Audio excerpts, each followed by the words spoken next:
যাইতেছে, আমাদের নবাব জাদির এখনো ওঠার সময় হয় নাই। বলি সংসারের কাজগুলো সব আপনারা না, বলতেছিলাম যে সংসারের ভালো মন্দ সুখ দুঃখ সব দিকে আমার কড়া নজরদারি।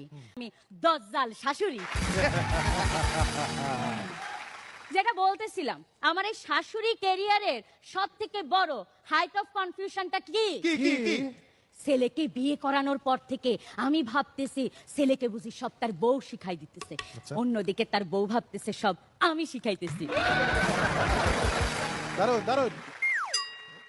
সেদিন বিকেলে পাড়ার এক মহিলার সাথে কথা কাটাকাটির মাঝখানে আরো দুজন মহিলা সহ যখন আমার বেদম মাইকটা শুরু করলো, ছেলের বউকে ডেকে বললাম, বৌমা কিছু করো। আমি আর কি করবো মা, তিনজনই যথেষ্ট। আমার একটা ছেলে একটাই মেয়ে, কপালগুনি মেয়ে জামাইটা খুব ভালো পেয়েছি। সকালে মেয়ে ঘুম থেকে ওঠার আগেই মেয়ে জামাই চা বানায় দেয়, রাতে ডিনারে নিয়ে যায়, আবার ছুটির দিনে কাপড়ও ধুয়ে দেয়। পোড়া কপাল আমার, ছেলের বউটা যে এত খারাপ, নবাবজাদি সকালে ঘুম থেকে ওঠার আগে আমার ছেলেকেই চা বানাতে হয়। আবার কিনা এখন বউ ছিলাম শাশুড়িটারে সহ্য হইত না, আর এখন শাশুড়ি হয়েছি বউটারে দেখতে পারি না।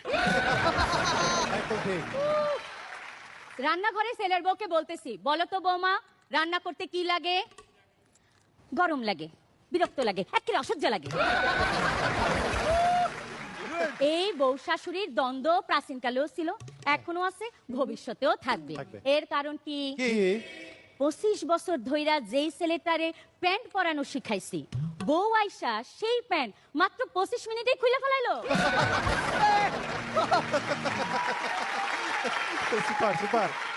গত সপ্তাহে মেয়েরে ফোন দিয়ে বললাম, ফোনটা জামাইরে দে। শোনো বাবা, তোমার শালার জন্য 3টা মেয়ে দেখতে যাব, তুমিও সাথে যাবা, 3টা দেখে একটার ব্যাপারে সিদ্ধান্ত নিব। দেখুন মা, আমি কোনো সঠিক সিদ্ধান্ত নিতে পারি না, যদি পারতাম তাহলে আজকে আপনার মেয়েকে বিয়ে করে বাসন মাজা লাগতো না। যা দেখলেন এরকম শাশুড়ির সংখ্যা বেশি নয়, আমরা এরকম শাশুড়ি চাইও না। আমরা চাই বউ শাশুড়ির সম্পর্ক হোক স্নেহময়, বন্ধুত্ব সুলভ, শ্রদ্ধাপূর্ণ। আর ঠিক এই কারণে এই মুহূর্তে আমি এই দজ্জাল শাশুড়ির পর থেকে অব্যাহতি নিলাম।